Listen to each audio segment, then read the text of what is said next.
Lila had spent enough time in the woods to know that silence was never a good sign. The forest was supposed to be alive, branches rustling with the wind, birds calling to one another, the occasional crackle of twigs beneath a deer's hooves.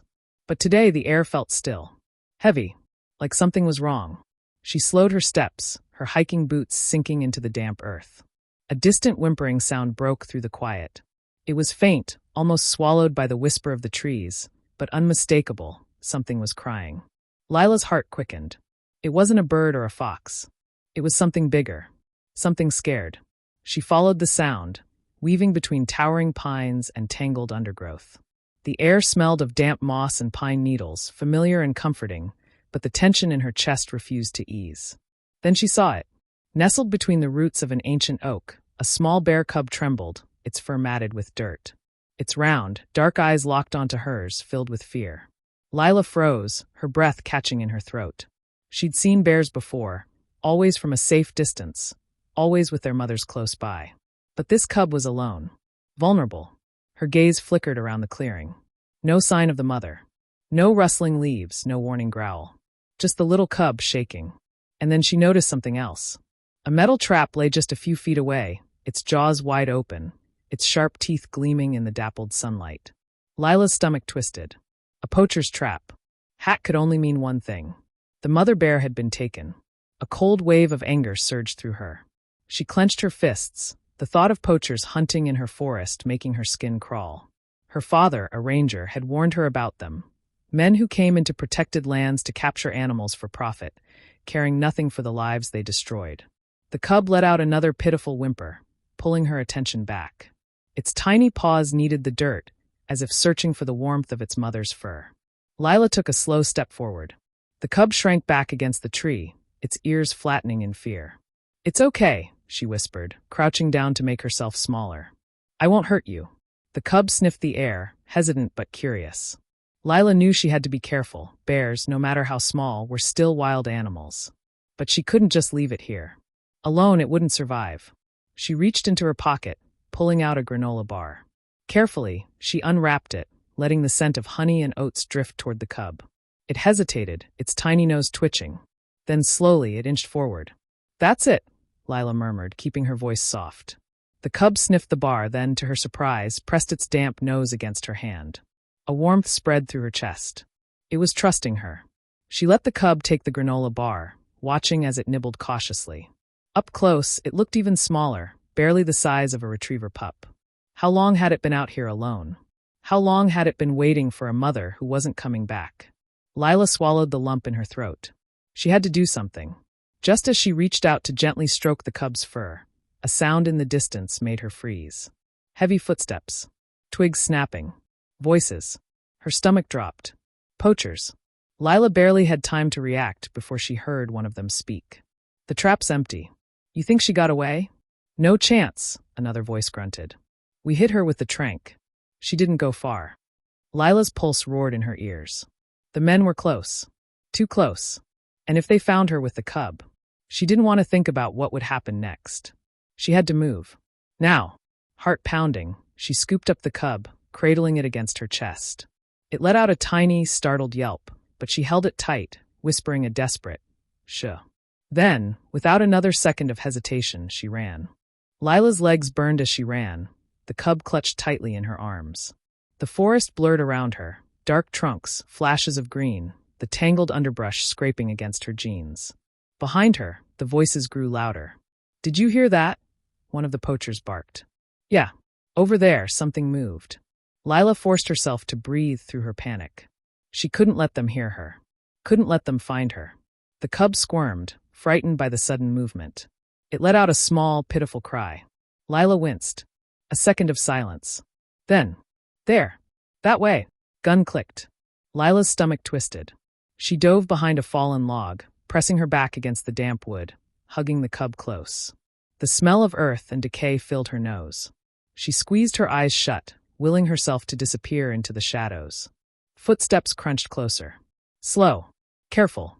She could hear her own heartbeat, loud and frantic. A man's voice cut through the air. "I swear I saw something move." Lila bit her lip, afraid to breathe. The cub wriggled in her arms, its tiny claws gripping her jacket. She stroked its head gently, silently begging it to stay quiet. A long pause. Then the second man sighed. Maybe it was a deer. Let's check the next trap. Lila held still, barely believing her luck. The footsteps receded, twigs snapping under heavy boots. The voices faded. She didn't move. Not yet. She counted the seconds in her head. 10, 20, 30. Only when she was sure they were gone did she let out a shaky breath. The cub let out a soft whimper, nudging its nose against her chin. Lila felt her muscles relax, just for a moment. She scratched behind its ear, whispering, "That was close." But they weren't safe yet. She peeked over the log. The poachers were further down the trail now, checking another trap. They hadn't noticed the missing cub.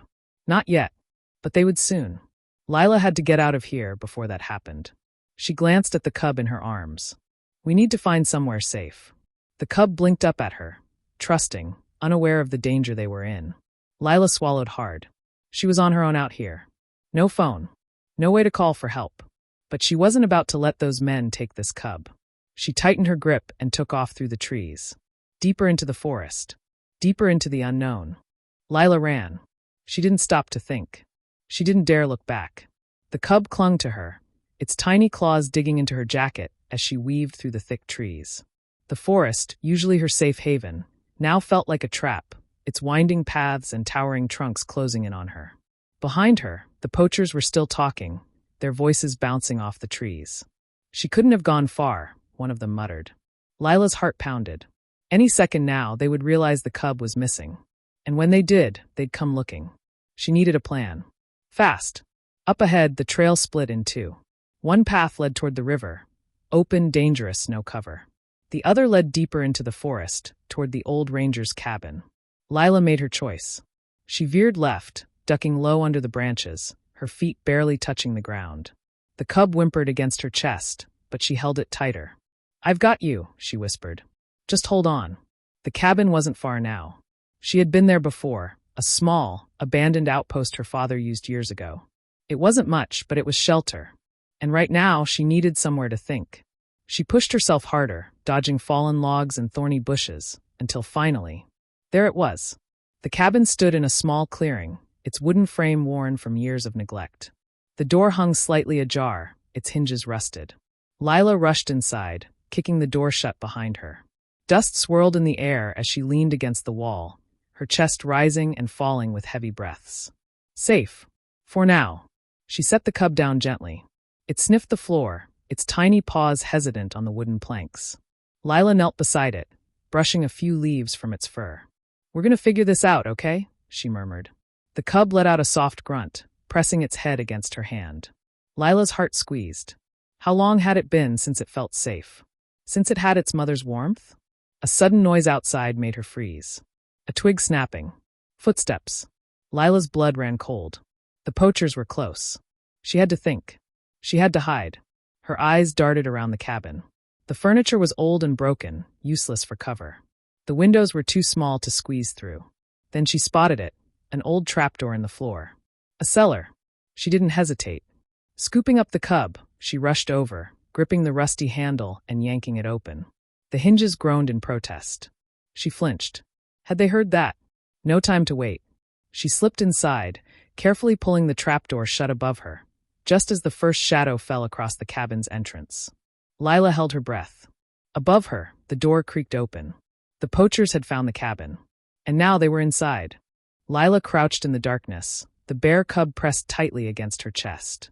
The cellar was cold and damp, the air thick with the scent of old wood and earth. She could barely see anything, but she didn't dare move. Above her, the cabin floor creaked as heavy boots stepped inside. She held her breath. "You sure someone came this way?" One of the poachers grumbled. "Tracks led here," the other muttered. "Could have been an animal, but I don't like coincidences." A pause. Lila could hear her own heartbeat hammering against her ribs. Then, the sound of furniture being shoved aside. They were searching. Lila curled tighter around the cub, one hand over its tiny muzzle. She could feel it trembling, its soft breaths warm against her palm. If it made a noise, if it so much as whimpered. A loud bang echoed above her as one of the poachers kicked over a chair. "Nothing," the first man grunted. Lila's fingers clenched. "Please go away. Please go away." A new sound made her stomach lurch, slow, deliberate footsteps coming closer. The second poacher's voice was quieter now, more careful. Check the walls. Sometimes these old places have hiding spots. Lila's pulse spiked. They were getting suspicious. She squeezed her eyes shut, listening as the men moved around. She heard them push open a closet, bang on the walls. Then, the worst sound imaginable. "Hey," one of them said. "What's this?" Lila barely bit back a gasp. The trapdoor handle. A second of silence. Then, the creak of wood as fingers curled around the latch. Lila's mind raced. If they found her, she was trapped. Nowhere to run. Nowhere to hide. The cub tensed in her arms, its tiny body coiling like a spring. No, no, no. The trapdoor shifted. A loud, sharp howl erupted outside. The poachers froze. What the hell was that? Lila's breath hitched. Another howl, longer, closer. Wolves. She felt the poachers hesitate. One of them muttered a curse. "We don't have time for this," the first one snapped. "Let's move before we get surrounded." Lila barely dared to hope. The trapdoor creaked as the hand released it. Then the boots moved away. A minute later, the cabin door slammed shut. Lila didn't move. Not yet. She listened. Counted. Waited. Only when she was sure they were gone did she let out a shaky breath. She had been seconds away from being caught. The cub wriggled in her arms, sensing her relief. She held it close, whispering, "That was too close." But she wasn't safe yet. The poachers might return. And if they did, she couldn't be here when they did. She had to get out of the forest. Before it was too late. Lila waited in the cellar, every muscle in her body tensed, ears straining for any sound above. But the cabin remained silent. The poachers were gone. For now. She exhaled shakily, loosening her grip on the cub. It nuzzled against her, still trembling. "We have to go," she whispered, gently stroking its soft fur. "We can't stay here." Carefully, she pushed open the trapdoor and peeked into the cabin. The poachers had left behind a mess, overturned chairs, muddy boot prints, a shattered lantern. But there was no sign of them. She lifted the cub out of the cellar and climbed up, shutting the trapdoor as quietly as she could. Her mind was racing. The poachers knew someone had been near their traps. They'd be back. And when they realized the cub was missing, they'd search for it. For her. She had to get out of the forest. But how? Her best option was the ranger station, her father's post, about 5 miles away. Normally, it wouldn't be a difficult hike. But with the cub, and with poachers hunting nearby, it felt like a dangerous gamble. Still, she had no choice. Lila secured her backpack and wrapped the cub in her jacket to keep it warm. Then she stepped outside. The forest was darker now, the afternoon sun slipping behind thick clouds. A cold wind rustled the trees. The usual sounds of birds and chittering squirrels were absent. The woods felt wrong. She kept moving, sticking to the denser parts of the forest where she wouldn't be seen. Every few minutes, she glanced over her shoulder. No sign of the poachers. Yet. The cub whimpered softly. Lila stroked its head. "We're okay," she murmured, mostly to reassure herself. A loud snap echoed through the trees. Lila froze. A branch breaking. Heavy. Not an animal. She ducked behind a thick tree trunk, her heart pounding. Carefully, she peered around it. A shadow moved through the trees. It was one of the poachers. Lila bit her lip. He wasn't heading toward the cabin. He was searching. Hunting. And he was close. She tightened her grip on the cub and backed away slowly, stepping as lightly as possible. The poacher scanned the area, his rifle slung over his shoulder. Then he turned, looked right in her direction. Lila's stomach lurched. She ran. The poacher shouted behind her. "Hey, stop!"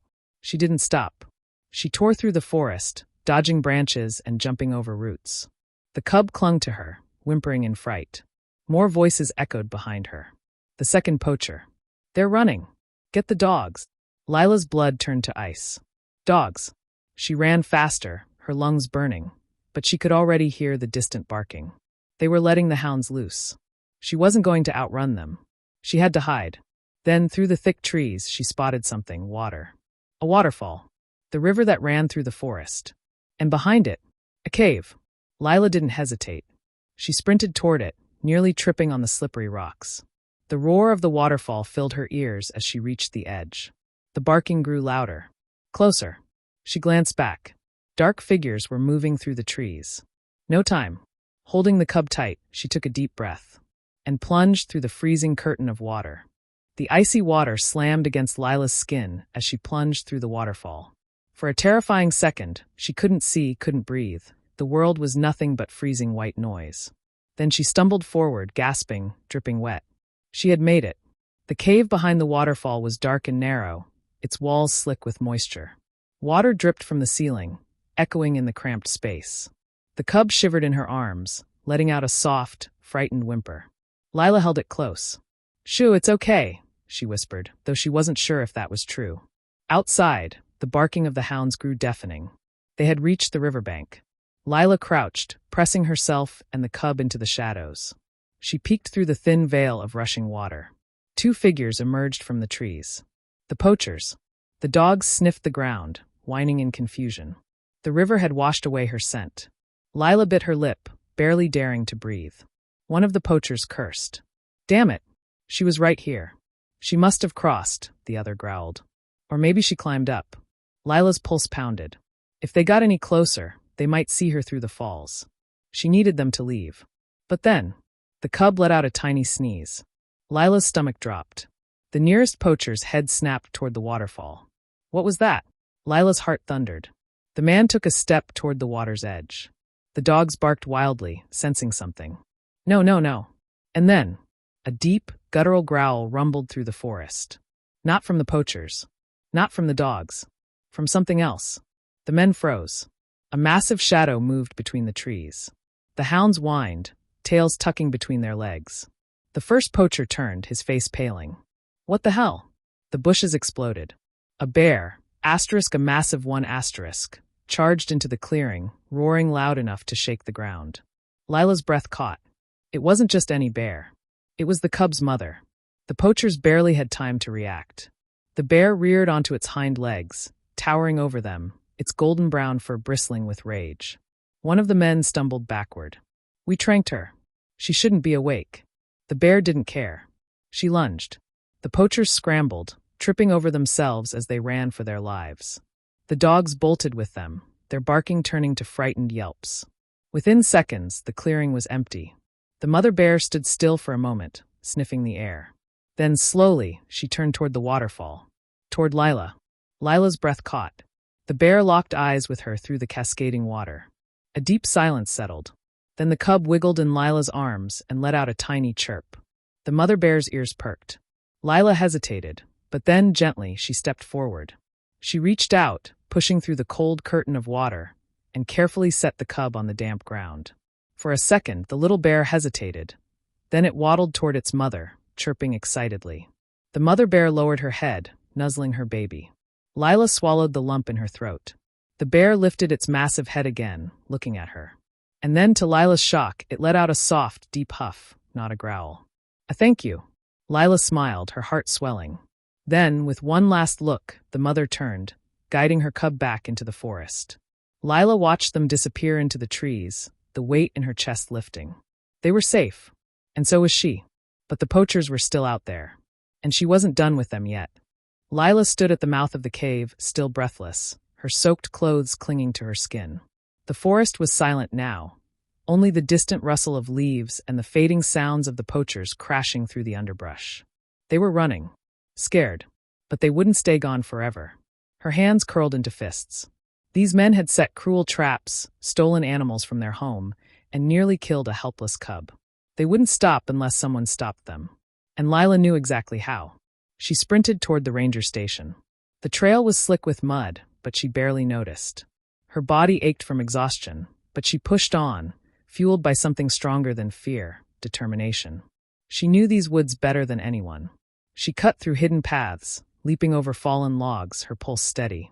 If the poachers thought they were safe because they got away, they were wrong.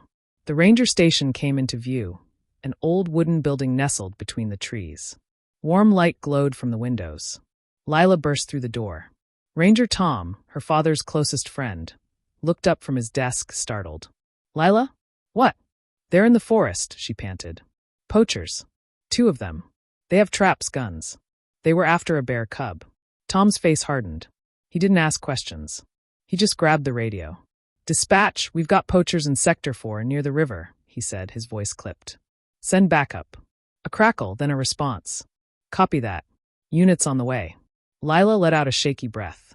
But she wasn't done yet. I can track them, she said. I know where they'll go. Tom studied her for a moment, then nodded. Let's move. #### the hunt turns. 15 minutes later, Lila crouched behind a thick oak tree, peering through the undergrowth. The poachers had made camp in a clearing near their truck, their voices low and angry. I told you we should have killed that bear, one snapped. We'll get it next time, the other growled. Not if Lila had anything to say about it. Tom signaled from the other side of the clearing. Backup had arrived, 2 more rangers moving in quietly. Lila's heart pounded as she watched them creep closer. Then, a voice boomed through the trees. Asterisk Rangers. Put your hands where we can see them. Asterisk. The poachers jolted. One reached for his gun. A warning shot cracked through the air. Asterisk don't. Asterisk, Tom's voice was ice cold. The poachers froze, their hands lifting. Within seconds, the rangers closed in, cuffing their wrists and securing their weapons. Lila exhaled, her whole body shaking with relief. It was over. She stepped into the clearing, meeting the poachers' glares with a steady, unwavering gaze. You don't belong here, she said. They didn't answer. But it didn't matter. The forest wasn't theirs to take. It never was. #### a new beginning. 2 days later, Lila stood at the edge of the forest, watching the trees sway in the golden light of dawn. The poachers were in custody. Their traps had been destroyed. And the bear cub was safe. She had seen it just that morning, playing near the riverbank under its mother's careful watch. It had paused, looking at her from a distance. For a moment, she thought it recognized her. Then it had turned, disappearing into the wild where it belonged. Lila smiled. She had saved a life. And in doing so, she had found her own purpose. The forest was her home. And she would protect it, no matter what. As the sun rose over the trees, Lila took a deep breath of the crisp morning air. This was just the beginning.